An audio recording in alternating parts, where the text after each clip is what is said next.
I've been talking a lot about this idea of being normal versus being weird, fitting in with some kind of sense of what is the way to do things, the normal way, the standard, respectable, good way, versus doing something that just seems off. So you're like, no, that's not how you do things. That's weird. And, it seems like so much of our time we're kind of under this weight of society, of the mass of people, of this overall social force of, the people and what they decide is good or bad. And so, partly we have to learn, I think, to be able to ignore that to some degree, to be able to do what we choose is right.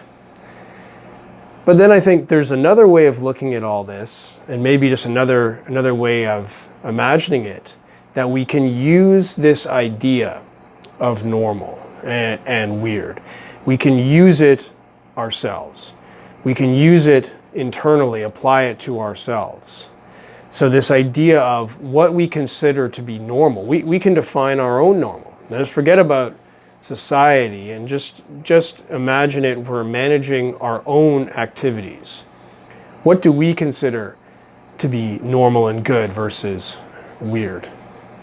And, we're used to imagining, good habits and good things. We imagine them as good. And bad habits, bad things, we imagine them as bad.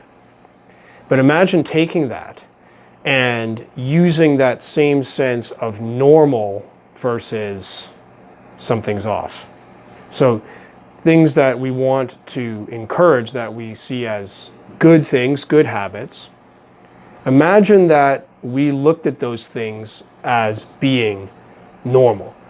That's normal. Yeah, that's normal what I do. It's normal to exercise. It's normal to eat healthy. It's normal to practice all these good habits. Go down through all the list of all the good habits you want. You can, I guess, eating, exercising, meditating. These are all like the standard list, but you can pick your own list and choose the things that matter to you. And then you say, well, these are my normal things. That's just normal. It's normal to be that way.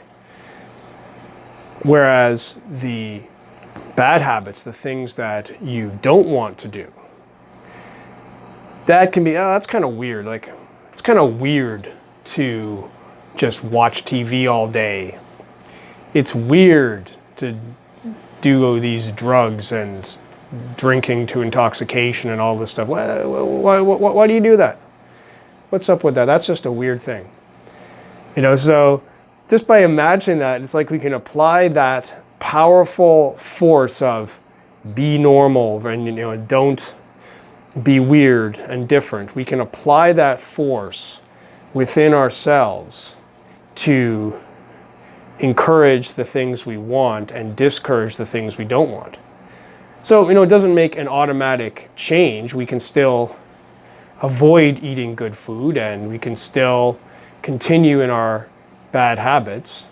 But there's just if we can picture it that way with this perspective, then it gives just a kind of a different feeling to it. It's like, oh, look, I'm eating a healthy meal. That's just a normal thing to do. Okay. And then, oh, look, I'm just spending the day drinking and watching shows. Oh, that's weird. That's just not a normal thing to do. So then that kind of conformist impulse that can be so bad when we conform to the wrong things, we can use that impulse within ourselves to help us to conform to what we consider to be good. It's almost like we're defining our own society, our own social norm.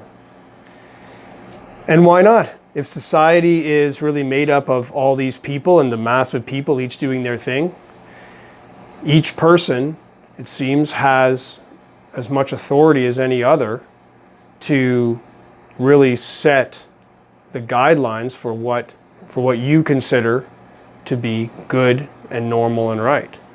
So we all have that power, and maybe we can define what we consider to be the way to go. So just another way of looking at it, taking what we might call good or bad and applying this notion of normal or strange. And possibly this could help to bend our actions a little bit towards what we're looking for. So as always, I'd be curious to hear what you think about this idea. Can it be useful, or maybe is it just playing along with this whole conformist thing that we should dispense with anyway?